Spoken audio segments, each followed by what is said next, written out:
Chapter 1. Now Ptolemy Philopator learned from those who had returned that Antiochus had captured some of Ptolemy's territory. Ptolemy gave orders to all his forces, foot soldiers and mounted soldiers, to break camp. Along with all his forces, and accompanied by his sister Arsinoe, he set out for the region of Raphia where Antiochus' troops had set up camp. Now a certain Theodotus made up his mind to carry out a plot to kill Ptolemy. He took the best of the weapons that had been assigned to him from Ptolemy's own arsenal. He crossed over by night to Ptolemy's tent, intending to put an end to the war by killing him single-handedly. But Dositheus, known as Drimilus' son, had led Ptolemy away and arranged for an unimportant person to sleep in the king's tent. This person then met the fate intended for Ptolemy. Now this Dositheus was a Jew by birth, but he had changed his mind about their customs and had turned away from the teachings of his ancestors. When a fierce battle arose, and things were going rather well for Antiochus, Arsinoe went out to Ptolemy's army with pathetic cries and with her hair all in disarray. She urged them to rescue themselves and their children and wives, and bravely promised to give to each man 2 manes of gold if they won the battle. And so it turned out that the enemies were destroyed in hand-to-hand combat, and many were taken prisoner. After overcoming the plot, Ptolemy decided to visit the neighboring cities to encourage them.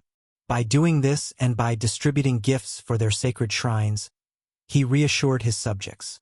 The Jews had sent elders and members of the council to greet him, to bring gifts of friendship, and to congratulate him on recent events. As a result, he was even more eager to come to them as soon as possible. So he traveled to Jerusalem, sacrificed to the supreme God, made thank offerings, and did what was appropriate for the temple. As he entered the temple, he was struck with amazement at its brilliance and beauty, and as he admired the orderly arrangement of the temple, he conceived a notion to enter into the holy place. But they said that it wasn't right to do this since even those of their own nation weren't permitted to enter it. Not even all the priests were allowed, but only the chief priest, who was in charge over all, and he could do so only once a year. But Philopator wasn't at all persuaded.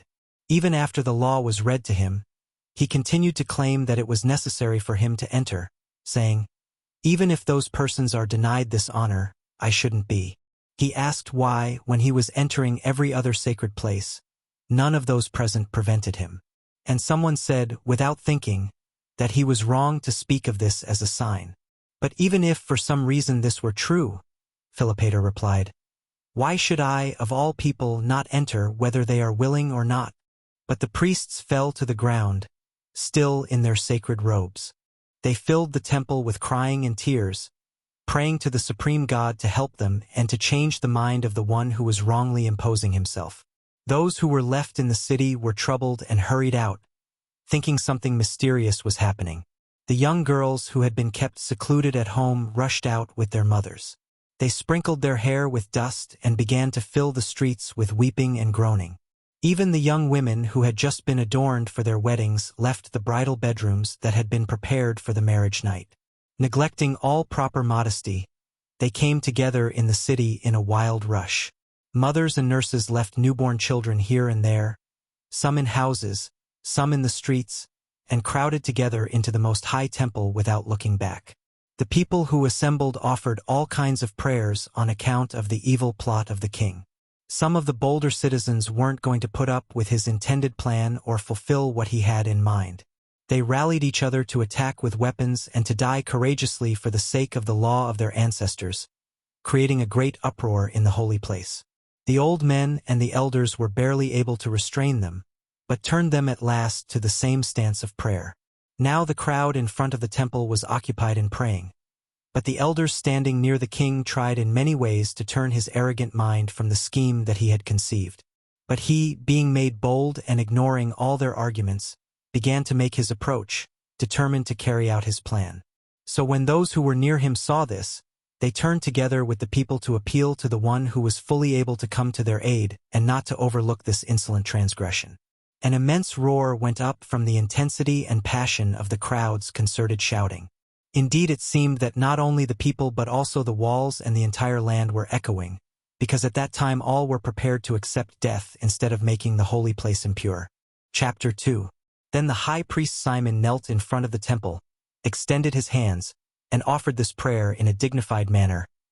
Lord, Lord, King of the heavens and Master of all creation, holy among the holy ones, only ruler, almighty. Pay attention to us. We are being crushed by an evil and impure man, caught up in his own arrogance and power. You are the creator of all things and the just master who rules over all.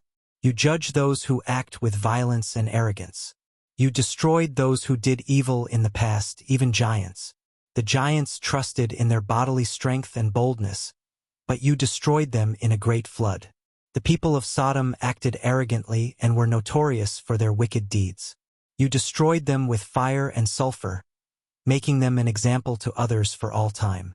6. When the arrogant ruler of Egypt enslaved your holy people Israel, you tested him with many varied punishments. You made your power known. Indeed, you made known your great strength. When the ruler of Egypt pursued Israel with chariots and a multitude of people, you overwhelmed him with the depth of the sea. But those who trusted in you, the one who holds power over all creation, these people you brought safely through the sea. And when they saw your powerful work, they praised you, the Almighty. Although you, King, created the whole wide earth, you chose this city and set this place apart for your name, though you don't need anything. You made it wonderful, giving it a splendid appearance, and established its order for the reputation of your great and honored name. Because you love the house of Israel, you promised that you would hear our prayer if we came to this holy place and prayed whenever we experienced a setback or were overwhelmed with distress. Indeed, you are faithful and true. Whenever our ancestors were hard-pressed or humiliated, you helped them and rescued them from great hardships. See now, Holy King, how we are being afflicted and have been subjected to our enemies and are weakened to the point of helplessness because of our many and great sins. But in the midst of our calamity, this arrogant and unholy man is determined to insult the holy place dedicated on earth to your glorious name. For human beings can't enter your dwelling place, the heaven of heavens. But since you were pleased for your glory to rest among your people Israel, you set this place apart.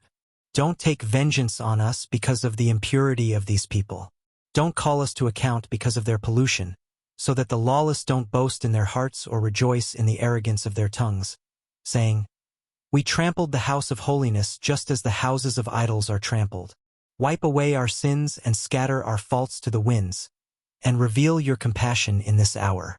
Let your mercies quickly overtake us. Put praises in the mouths of those who are downcast and crushed in their spirits, granting us peace."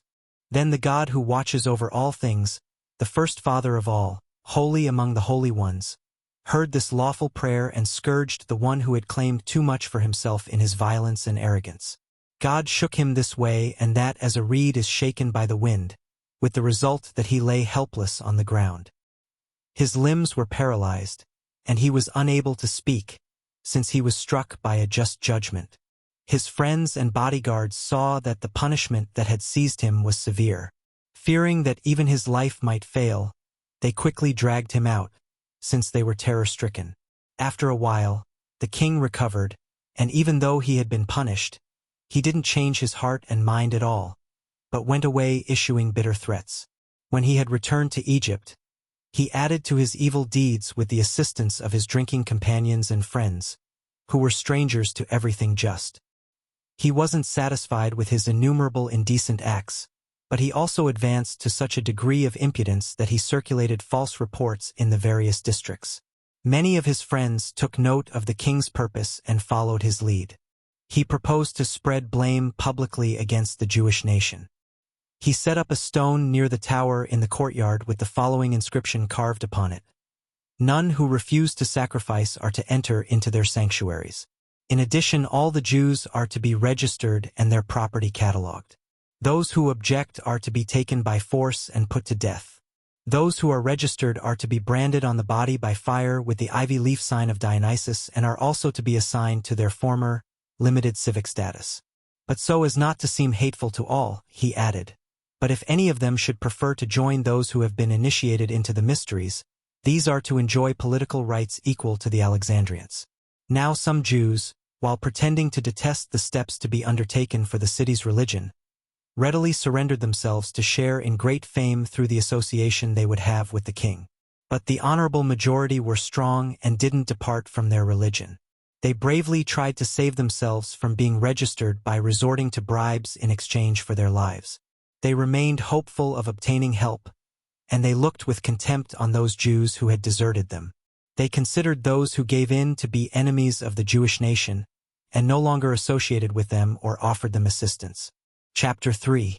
When the godless Philopator learned of this, he became so enraged that not only was he angry at those Jews in Alexandria, but he also was very bitterly opposed to those living in the countryside. He gave an order that they should all be gathered together at once into one place and killed by the most brutal means possible. While these plans were being put into action, some people plotted to injure the Jewish nation by circulating a hostile report against them on the pretext that the Jews were hindering others from practicing their own customs. But the Jews were maintaining goodwill and unswerving loyalty toward the royal house. While they worshipped God and conducted their lives according to God's law, they kept themselves separate in the matter of foods. For this reason they appeared hostile to some people. But they had established a good reputation with everyone through their lifestyle of doing the right thing. Now, even though the Jews' good deeds on behalf of the nation were commonly talked about by everyone, those of other races didn't take these into account. Instead, they kept harping on the differences in worship and diet, and claimed that the Jewish people were loyal neither to the king nor to the authorities, but were hostile and strongly opposed to the royal administration. And so they placed significant blame on the Jews. But the Greeks in the city, who hadn't been injured in any way, saw the unexpected turmoil surrounding these people and the purposeless mobs that were forming. Although they didn't have the power to offer assistance, for they lived under tyranny, they tried to encourage the Jews. They were grieved and assumed that these circumstances would change for the better, because so great a community shouldn't be left to its fate in this way, since it had done nothing wrong. Already some neighbors and friends and business associates secretly drew them aside and promised that they would fight by their side and make every effort to assist them. But the king took pride in his present success and disregarded the authority of the supreme God.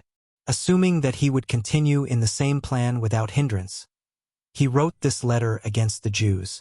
King Ptolemy Philopator to his generals and soldiers in Egypt and in every place. Greetings and good health. Both I myself and our affairs prosper.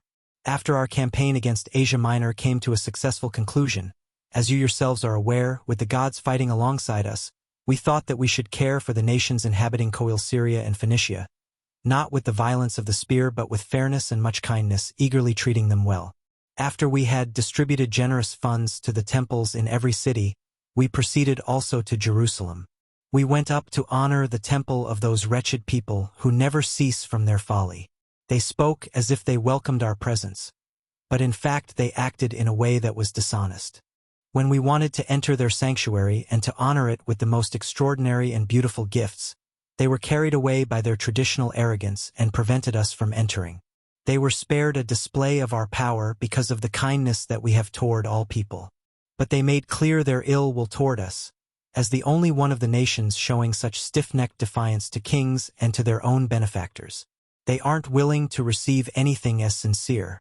But we showed indulgence toward the folly of these people and returned to Egypt in triumph. We treated all the nations in a kindly way and acted in a manner that was proper. Among other things, we made known to everyone our policy of amnesty toward their fellow Jews here because of our alliance with them and the countless matters sincerely entrusted to them from the beginning. We bravely decided to make a change, to consider them worthy of Alexandrian citizenship and to make them partners in the regular religious rites.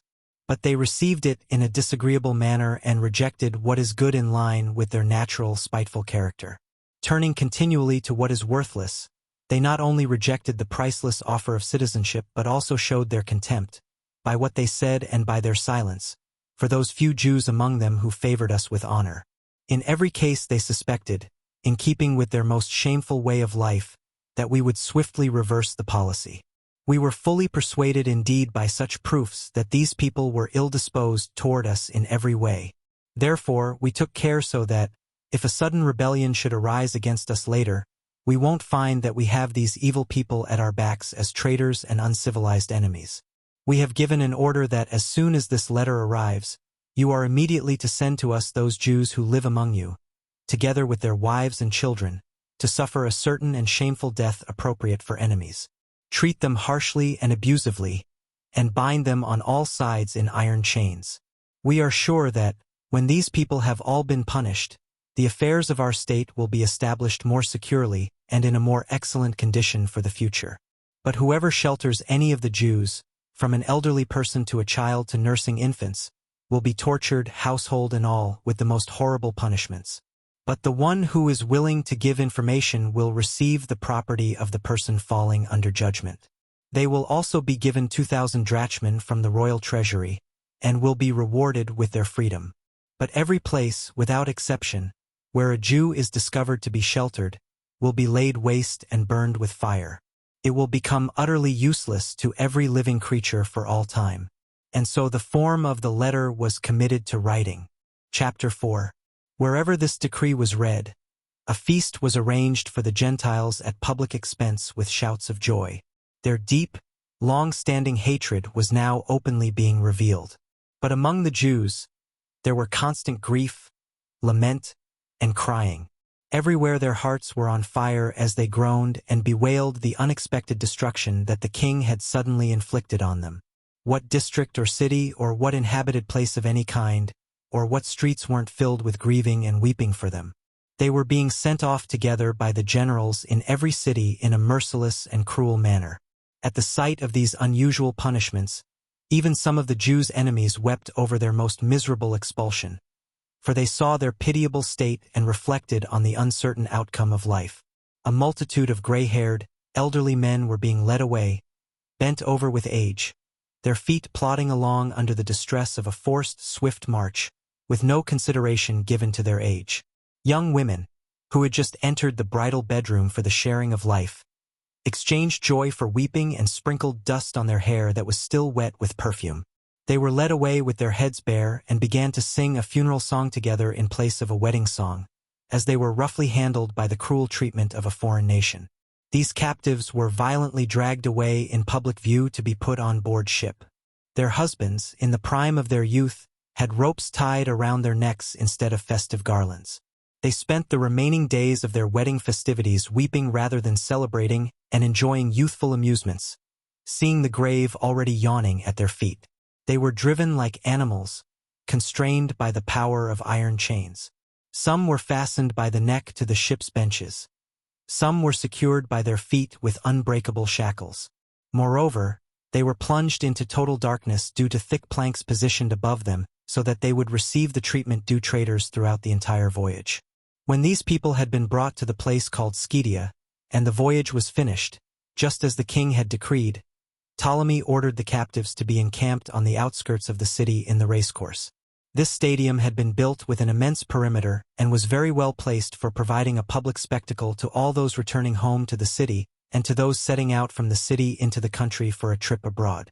The captives had no communication at all with the king's forces, nor were they considered worthy of the protection of the city wall. When this was done, the king heard that their fellow Jews were frequently going forth from the city in secret to express sympathy for the shameful misery of their kindred. He became very angry and gave an order to deal with these people in exactly the same thorough fashion as the others, not leaving out any part of their punishment. The entire tribe was to be registered by name, no longer for the service of hard labor described earlier, but to be tortured with the prescribed punishments and, in the end, to be killed within a single day. So the process of drawing up a list of these people was carried out with cruel eagerness and intense diligence from the rising of the sun until its setting, coming to an end, though still incomplete, after 40 days. Filled with constant joy, the king organized banquets at the sites of all his idols. With a mind that had strayed far from the truth and with a polluted mouth, he praised objects that were deaf and unable to speak or give aid, but he spoke improper words against the supreme God. At the end of the 40 days, the clerks reported to the king that they were no longer able to complete the task of drawing up a list of all the Jews because of their countless number. Though the majority were still in the country, some still in their homes, and some even on site, the job had become impossible for all the generals in Egypt. After the king had threatened the clerks severely, claiming that they had accepted money to arrange a plan of escape, he came to be convinced when they explained and offered proof that both the paper supply and the reed pens that they were using had already run out. But this happened by the invincible providence of the one who was giving the Jews help from heaven. Chapter 5.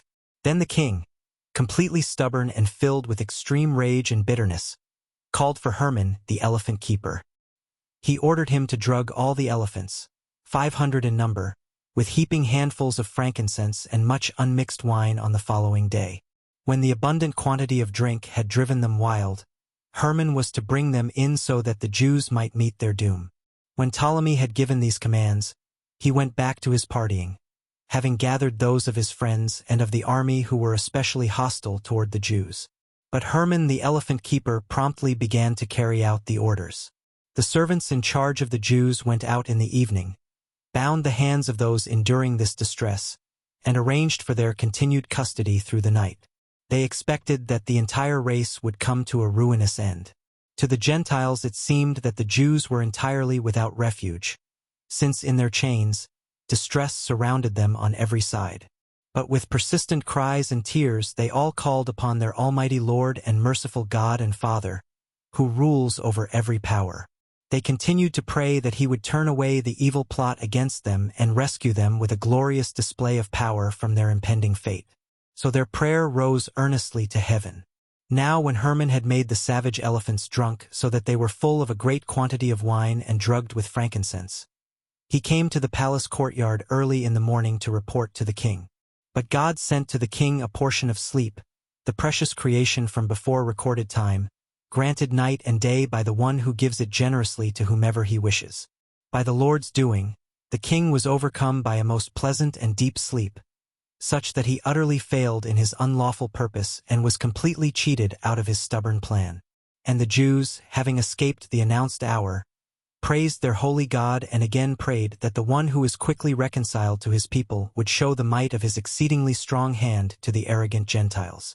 When it was almost the middle of the 10th hour, the person in charge of the invitations, seeing that the guests were gathered, approached the king and nudged him. After waking him with some difficulty, he informed him that the time of the banquet was already slipping by, and gave him an account concerning the matter. The king, after considering this, returned to his drinking and commanded those who were present at the banquet to recline across from him. When this had been done, he urged the guests to give themselves over to feasting and to make up for the lost time by celebrating all the more now. After the party had been going on for some time, the king called Herman in and asked him, with angry threats, why the Jews had been permitted to remain alive through the present day. But Herman pointed out that he had fully carried out the orders at night, and his friends confirmed his story.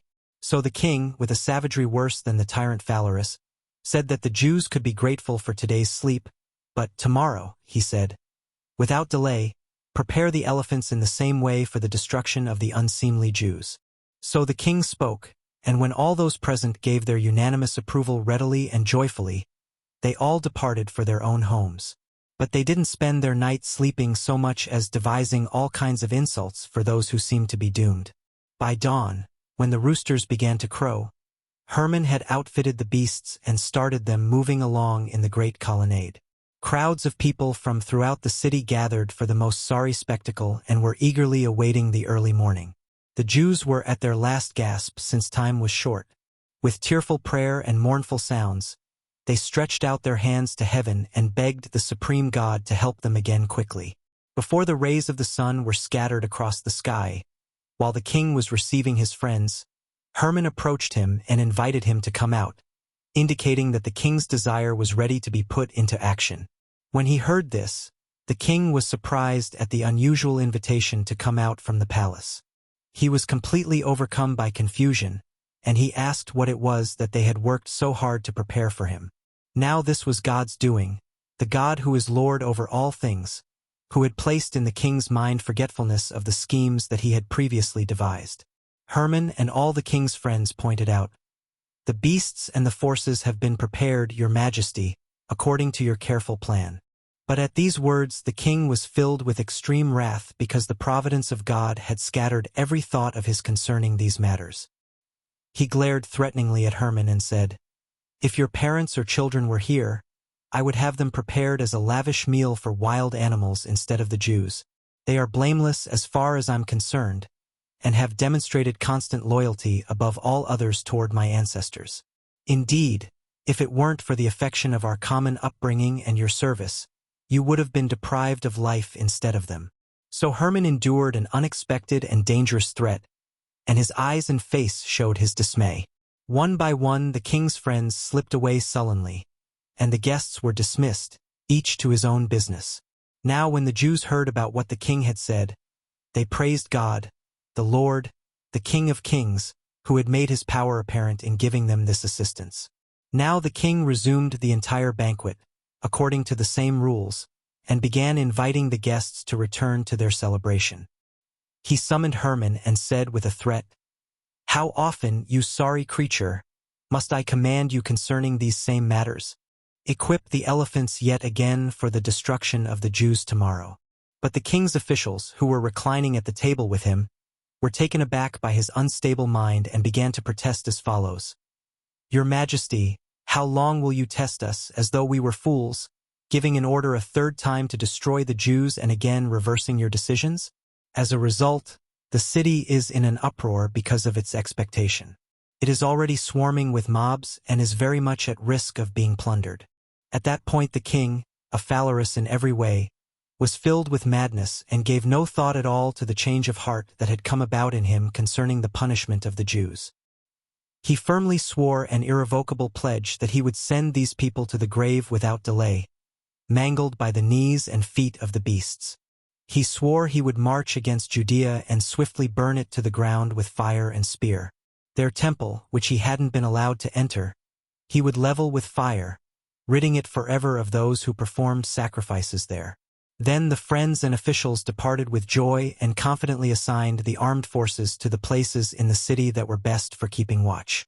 Now the elephant keeper drove the beasts almost to a state of madness with the most fragrant drinks, namely, wine mixed with incense, and he equipped them with frightful trappings. Around dawn, when the city was already filled with countless crowds moving toward the racecourse, he entered the palace and urged the king on to the matter at hand. So the king, filled with rage, rushed out with all fierceness to join the beasts. He wanted to witness with steely heart and with his own eyes the painful and miserable destruction of the previously mentioned people. The Jews saw the dust cloud created by the elephants going out at the gate, the armed force following them, and the marching of the crowd, and they heard the noisy ruckus. Thinking that this was their final moment of life, the fulfillment of their most wretched fear, they gave themselves over to pitiful wailing and weeping. They began to kiss each other, embracing their families and throwing themselves upon each other's shoulders, parents to children and mothers to daughters. Other women had their newborn infants at their breasts drawing their last milk. Nevertheless, when they took into consideration the assistance that they had previously received from heaven, they took their infants away from their breasts and altogether bowed down. They cried out with a very loud voice, pleading with the Lord of all power to have mercy on them by intervening, since they now stood at the gates of death. Chapter 6. Now a certain Eleazar was a distinguished person among the priests from the country. He had attained an advanced age, and throughout his life he had displayed every virtue. He restrained the elders around him from calling on the holy God, while he prayed as follows: "Dear King, mighty in power, Almighty God Most High, you govern the whole creation with mercy. Look upon the descendants of Abraham, upon the children of sacred Jacob, Father, a people set apart as your inheritance, who are strangers perishing in a strange land. Pharaoh, the former ruler of this land of Egypt, with his multitude of chariots, showed great presumption with his arrogant actions and proud boasts. But you destroyed him along with his arrogant army. You drowned them in the sea and showed forth the light of your mercy to your people Israel. Sennacherib, the cruel king of the Assyrians, prided himself in his innumerable forces and had already subdued the entire earth by the spear. He rose up against your holy city, speaking fierce words with arrogant boasting, and you, Lord, shattered him, displaying your power openly to many nations. Daniel's 3 friends in Babylon voluntarily gave their lives to the fire in order not to serve worthless things. You rescued them, sprinkling the fiery furnace with dew, such that not a hair on their heads was harmed, while you sent the flames forth upon all their enemies. Because Daniel was envied and slandered, He was thrown down into the earth to lions as food for the beasts. But you led him back up into the light unhurt. 8 And you, Father, looked upon Jonah, when he was wasting away in the belly of a sea monster from the depths, and you restored him unharmed to all his family. So you who hate arrogance, most merciful defender of all things, reveal yourself quickly to those of the people of Israel who are being spitefully mistreated by vile and lawless Gentiles. If we've gotten tangled up in sins during our exile, rescue us from the hand of our enemies, Lord, and destroy us by whatever fate you choose.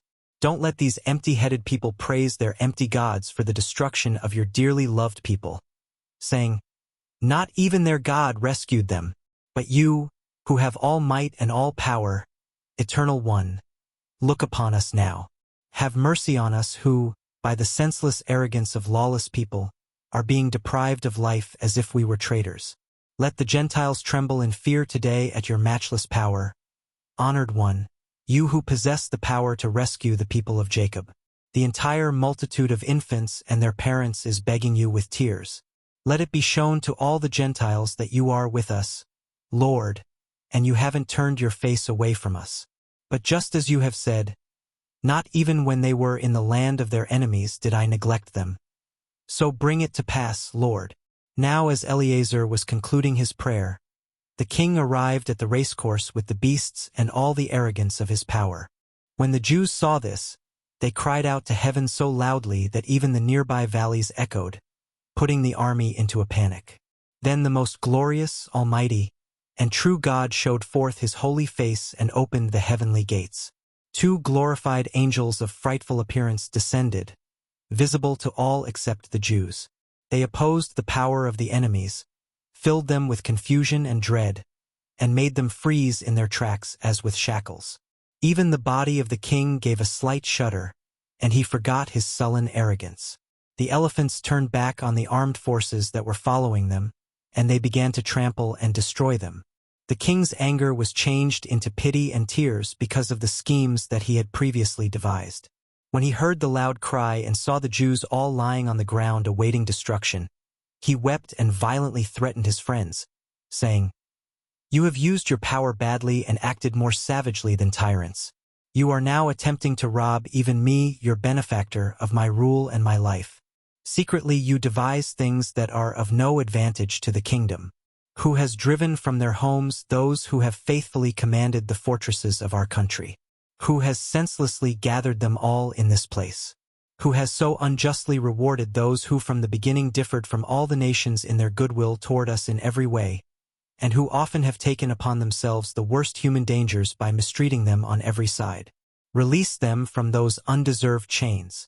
Send them in peace back to their homes, and seek forgiveness for the deeds that have been done. Free the children of the Almighty, living God of heaven, who from the days of our ancestors until now has given our kingdom constant and notable stability." So the king said these things, and the Jews, who were released immediately, praised their holy God and Savior, since they had just now escaped death. Then the king went back into the city and called for the official in charge of the treasury. He ordered him to supply the Jews with wines and everything else needed for a 7-day festival. The king decided that the Jews should celebrate their rescue with all joy in the same place where they thought they would meet destruction. So the people who previously had been disgraced and stood near death, at its very brink, prepared for a festival of deliverance instead of a bitter and most mournful fate. The place that had been prepared for their ruin and burial was joyfully divided up among people in celebration. They stopped singing their sad songs of lament and took up an ancient hymn in praise of their rescuer, the wonder-working God. They threw aside all weeping and wailing and instead sang songs in organized groups as a sign of peaceful joy. The king also assembled a huge banquet because of these events. He kept giving generous praise to heaven for the remarkable rescue that he had experienced. Those who had previously believed that the Jews would be destroyed and would become food for the birds, and who had drawn up the lists of their names and goods with delight, now groaned. For they were clothed with shame, and the fire of their boldness had been thoroughly doused. The Jews, as we said before, organized singing groups and spent their time in celebration with cheerful thanksgiving psalms. They decided that this would be a holiday to be observed for generations to come by the Jewish community living in exile there. The festival would be kept in a spirit of celebration, not as an excuse for overeating and getting drunk, but because of the rescue that God had accomplished for them. They appealed to the king, asking for his permission to return to their homes. The drawing up of the lists of names was conducted from the 25th of Pachon to the 4th of Epiphi, over a period of 40 days, and their destruction was planned for the 5th of Epiphi until the 7th, a period of 3 days. But also during those days the Lord of all gloriously displayed his mercy, and brought them through without harm, each and every one. So being well supplied by the king, they feasted until the 14th day, on which day they made the petition concerning their return. The king granted it to them and wrote the following letter on their behalf to the generals in every city, generously stating his deep concern. Chapter 7. King Ptolemy Philopator to the generals throughout Egypt and to all those put in charge of affairs. Greetings and good health. We ourselves and our children also enjoy good health since the great God guides our affairs, as is our desire. Certain of our friends, by frequently urging us out of spite, persuaded us to gather the Jews from throughout the kingdom together in one place and to torment them with unusual punishments as traitors. They insisted that our government would never be stable until this was accomplished, due to the hostility that these people were said to have toward all the nations. These friends also drove them along in chains, treating them harshly as slaves or rather as traitors. Without any investigation or trial they attempted to destroy them, displaying a cruelty more savage than the barbarians from Scythia. Now we threaten them sternly for these actions, but we granted them their lives, but just barely, in keeping with the patience that we show toward all people. Because we have learned that the heavenly God surely shields the Jews and fights alongside them as a father for his children, and because we have considered the constant goodwill that they have shown toward us and our ancestors, we rightly hold them innocent of every charge of whatever kind. We have ordered them all to return, each and every one, to their homes. No one anywhere is to harm them at all, or cast any blame on them regarding these senseless events. You should be aware that, if we ever devise any evil against these people or trouble them in any way, we won't have a human being as our enemy but rather the Most High God, who is Lord over every power. It is He who will enforce the punishment for our actions in every way, and from Him there is no escape. Farewell. When the Jews received this letter, they didn't rush to depart. Instead, they petitioned the king that they might carry out the punishment deserved by those Jews who had voluntarily turned aside from the holy God and God's law. They insisted that those who had broken divine laws for the sake of the belly would never be reliable subjects under the king's government either. The king recognized and agreed that they were speaking the truth. So he gave them a free hand to utterly destroy those who had violated God's law in every place within his kingdom, and to do so with confidence and without needing royal approval or supervision. Then they applauded him, as was fitting, and their priests and all the crowd shouted the Hallelujah joyously and departed. On their way they punished and killed any fellow Jews they came upon who had polluted themselves, making a public example of them. On that day they killed more than 300 persons, a day that they also observed as a joyous festival since they had subdued the renegades. But those who had held fast to God to the point of death, having obtained the complete reward of deliverance, set out from the city crowned with all kinds of the most fragrant flowers, celebrating and shouting, giving thanks with praises and beautiful hymns to the God of their ancestors, the eternal Savior of Israel. The Jews arrived at Ptolemy, named Rose-bearing, because of a distinctive feature of the place, where the fleet waited for them for 7 days in line with their common desire. There they toasted their rescue, since the king had generously supplied them, each and every one, with all things they needed until their arrival at their own homes. When they had reached their land in peace, there too, in like manner with appropriate expressions of thanks, they decided to observe these days as a festival for as long as they lived in Egypt. They inscribed the record of these events on a pillar and dedicated a place of prayer at the site of the festival. Then they departed unharmed, free, and overjoyed, being safely returned by land, sea, and river to their own homes, by the king's command. They gained more influence among their enemies than they had had previously, and were held in honor and awe. No one at all kept back their possessions from them. The Jews recovered all their property in keeping with the lists that had been previously drawn up, with the result that those who held anything of theirs returned it to them with the greatest deference, for the supreme God had perfectly performed mighty deeds for their salvation. Bless the rescuer of Israel from now to eternity. Amen.